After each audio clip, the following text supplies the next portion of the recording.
నా కన్నులు తెరవండి, ధర్మశాస్త్రములో ఉన్న ఆశ్చర్యకరమైన సంగతులు నేను చూడాలి, కనుక నా కన్నులు తెరవమని ఇక్కడ కీర్తనకారుడు ప్రార్థన చేస్తున్నారు. ఈ ప్రార్థన చేసిన కీర్తనకారుడికి కన్నులు లేవా, కంటి చూపు లేవా అని మనకు అనిపించవచ్చు. ఆయన భౌతిక నేత్రాలు బాగానే ప్రకాశిస్తున్నాయి, కానీ ధర్మశాస్త్రం లేకపోతే దేవుని వాక్యములో ఉన్న ఆశ్చర్యకరమైన సంగతులు చూడాలంటే మన బాహ్య నేత్రాలకు దేవుని వాక్యాన్ని గ్రహించగలిగిన శక్తి లేదు. దేవుని వాక్యంలో ఉన్న వాక్యాన్ని సాధారణంగా అందరూ చదువుకుంటూ వెళ్ళిపోవచ్చు. ప్రతి మాటల్లో ఉన్న ఆశ్చర్యమైన సంగతులు, ఆశ్చర్యమైన కార్యాలు మనం చూడాలంటే ప్రేమైన వలన మన భౌతిక నేత్రాలు కాదు కదా, మన మానసిక నేత్రాలు తెరవబడాలి. Praise the lord.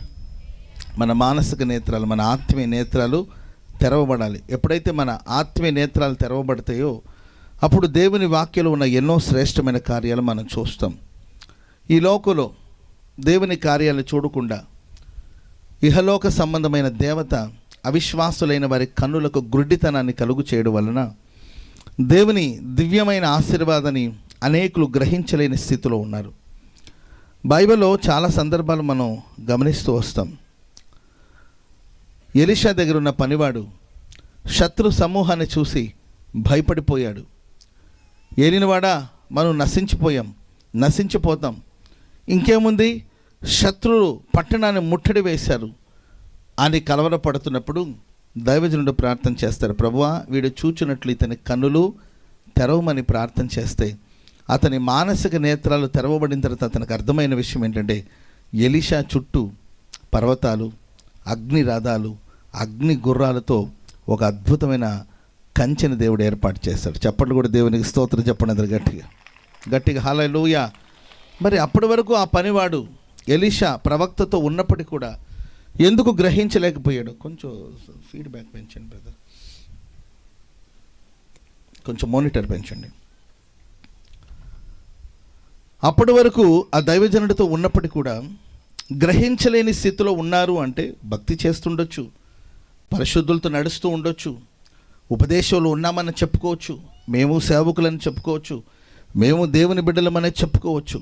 కానీ ఇహలోక సంబంధమైన దేవత గ్రుడ్డితనాన్ని కలుగు చేసినప్పుడు దేవుడు మన కొరకు సిద్ధపరిచిన ఆ సంరక్షణ, దేవుడు అందించే ఆ కాపుదల మనకు తెలియనప్పుడు భయము, కలవరం చోటు చేసుకుంటుంది. ఈరోజు భక్తి చేస్తున్నామని చెప్పుకున్న వాళ్ళ జీవితాలు కూడా భయాలు, కలవరాలు, సమస్యను చూసి కలవరపడిపోవడం, ఆపదను చూసి భయపడిపోవడం, అపవాది క్రియలను చూసి భయపడిపోవడం, శత్రు ప్రయోగాలను బట్టి అలసిపోవడం, భయపడిపోవడం, ఇవన్నీ ఎందుకు ప్రజల జీవితాల్లో ఉంటున్నాయంటే దేవుడు వారి కోసం సిద్ధపరిచిన ఆశీర్వాదాన్ని వాళ్ళు గ్రహించలేని స్థితిలో ఉండడం వల్ల. అందుకొరకే భక్తుడు ప్రార్థన చేస్తాడు, నా కన్నులు తెరవండి. ఆమేన్ చెప్పండి అందరు గట్టిగా, చెప్పండి గట్టిగా హల్లెలూయా, హల్లెలూయా. దేవుడు ఆమె కోసం కరువు కాలం అంతా పోషించడానికి కోసం తొట్టిలో చూడడానికి కొంచెమే పిండి ఉంది, బుడ్డిలో చూడడానికి కొంచెమే నూనె ఉంది.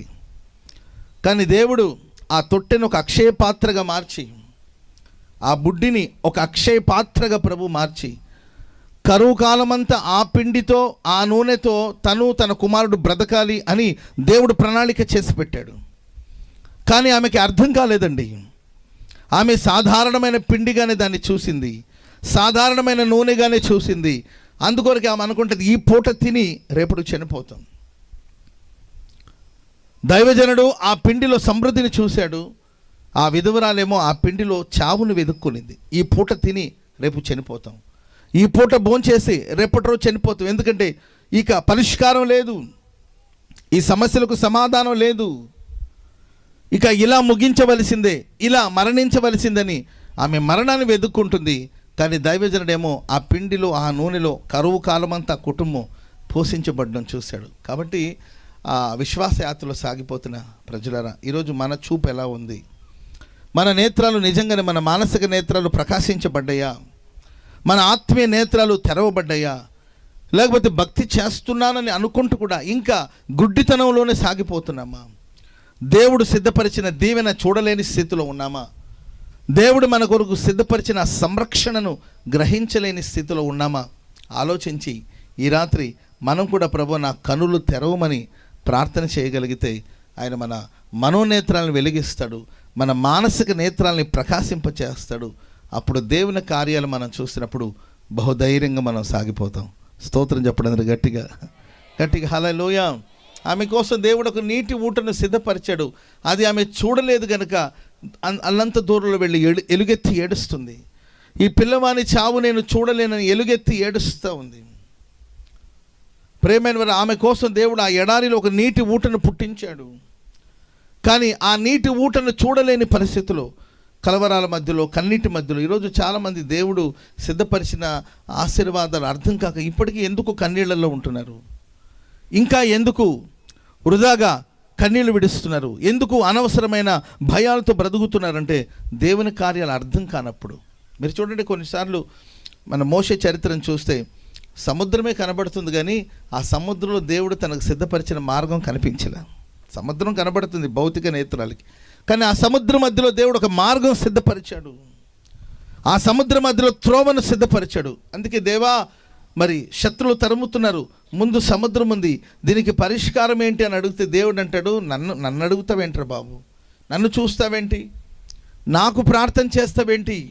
ఇప్పుడు ప్రార్థన చేసే పని కాదు, ఇప్పుడు నువ్వు సాగిపోవాలి. దేవుడు సిద్ధపరిచిన తర్వాత మరలా ప్రార్థన చేసుకొని కూర్చోవడం కాదు, ఇక సాగిపోవాలి, నీవు ముందుకు వెళ్ళాలి అని అంటాడు. ముందు చూస్తేమో సముద్రం కనబడుతుంది, కానీ ఆ సముద్రం మధ్యలో ఇశ్రాయేలు ప్రజల కోసం, నాయకుడైన మోషే కోసం సముద్రం మధ్యలో దేవుడు ఒక త్రోవను సిద్ధపరిచాడు. చప్పట్లు కూడా దేవునికి స్తోత్రం చెప్పడం గట్టిగా హల్లెలూయా. ఈ రాత్రి మీ జీవితంలో కూడా నేను జయించలేని సమస్య అని, నేను పోరాడలేని పోరాటమని, ఈ సమస్య నుండి నేను వెలుపలికి రాలేనని కొన్ని సమస్యలను చూసి నువ్వు భయపడుతున్నావేమో, కలవరపడుతున్నావేమో, ప్రార్థన మాత్రమే చేస్తున్నవేమో. ఎప్పుడు కొన్ని కార్యాల కోసం రెగ్యులర్గా ప్రార్థన చేయడం తప్పని నేను అనట్లా. ఆల్రెడీ ఆ సమస్య నుండి వెలుపటకు రావడానికి దేవుడు మార్గాన్ని సిద్ధపరిచారు. నీ మానసిక నేత్రాలు తెరవబడినప్పుడు మాత్రమే ఆ మార్గాలు నీకు అర్థమవుతాయి. Praise the Lord. చెప్పండి గట్టిగా హల్లెలూయా.